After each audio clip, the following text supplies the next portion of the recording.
In this video, I'm going to show you how to buy and sell meme coins using Trojan Bot. So it's actually quite simple. The first thing you need is to open up Telegram either on web like me, or you can open up the Telegram app and you want to search for Trojan on Solana.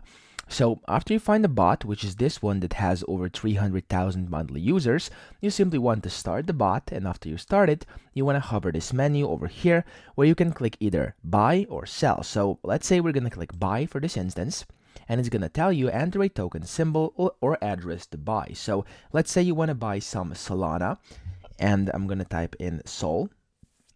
There we go, and it's gonna basically give you the info what you need to do to buy some Solana.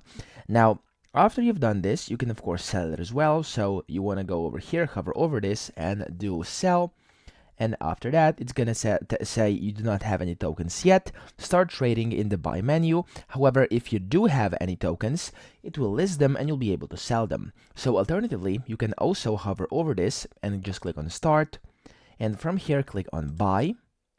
And as you can see, it's yet again going to tell you to enter the token symbol or address to buy. So whatever that token symbol is, of course, you should know it because you can just Google up whichever one you're looking for and you'll be good to go. So that's pretty much it. I hope this video helped you out. If it did, please subscribe to the channel and help me out as well.